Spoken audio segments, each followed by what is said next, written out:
All right, so we're back. And you know what that means? It's time for another deep dive. And today, we're going to be talking about something that's uh, really starting to make waves in the sports world, Yeah. and that is data analytics. Oh, yeah. It's everywhere now. It is everywhere, and it's changing Changing everything. how teams are doing everything, Yeah. from recruiting players Yeah. to strategizing for games to even like in-game decisions that are happening. Yeah.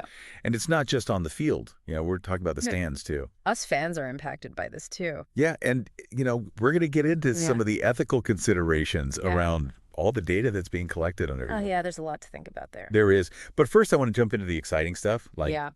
how are teams using this data to actually find the next generation of superstars? Right. So, scouting's always been around, but now we're talking about this whole other level. Okay. Teams are using these crazy systems like optical tracking Wow. to measure like the tiniest details of a player's movement. So it's not just about watching game film anymore. No, it's like watching game film on steroids. Okay. You're seeing a player's acceleration, deceleration things that actually can predict future performance better than Right. like traditional stats. So like even if someone's not racking up the goals right now, Yeah, this data could show exactly. They might have that they have that potential. that hidden potential that you just wouldn't see. Wow. So we're not just talking about like counting stats anymore. Nope. We're talking about like the nuances. Nuances. Yeah, and algorithms are getting so good they can sift through mountains of data, Okay. find these hidden gems. So it's like Moneyball, but Oh yeah, Moneyball on like a whole other times the scale. Exactly. Okay, so they've got the players. Now, how are they using all this data to actually like come up with their game plan? Okay, so imagine these teams are analyzing their opponents like never before. Okay. So they're looking at historical data, seeing tendencies. They're using real-time player positioning Wow. to optimize every single play. And like there are models now that can tell you the probability of success Oh, wow. for a certain play against a certain defense. So it's almost like they're getting a sneak peek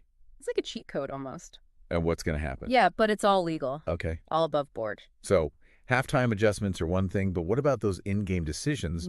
Those are happening in real time. Oh, yeah. It's crazy. Coaches are making substitutions Wow. based on live performance metrics from sensors.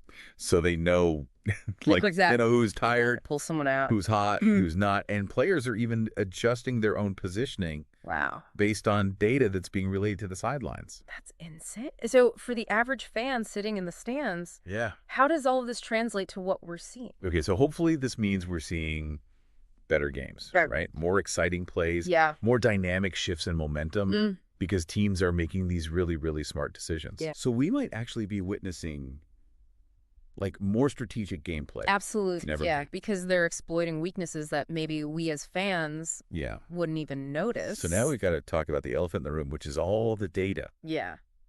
that's Yeah. being collected on There's everybody. a lot of data. Yeah, so let's start with the players. What kind of information are we talking about?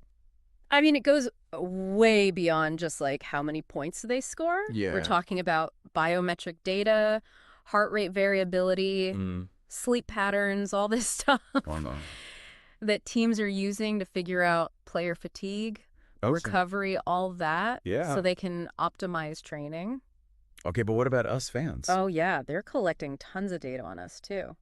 What kind of stuff? I mean, everything from ticket purchases to what we're doing on team apps, it's all being tracked. So they're basically building a whole profile on every single fan. It's pretty wild.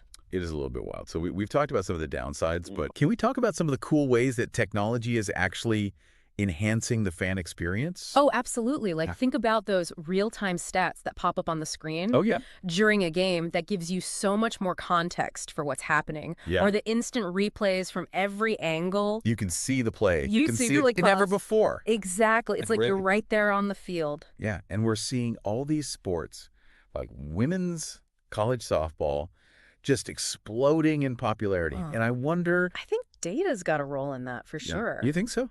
Oh, yeah. I mean, teams are using data to find these incredible athletes. Okay. They're refining their game strategies. Okay. And then, they're using data to tell these amazing stories about the players and the teams, and that's drawing in more fans. So it's like the whole sport is Oh, yeah. being elevated. Yeah, it's pretty amazing. It is pretty amazing. So it's clear that data analytics is now like a core part Oh, of the yeah. sports world. It's not going anywhere. It's not going anywhere, and it's changing everything. Everything.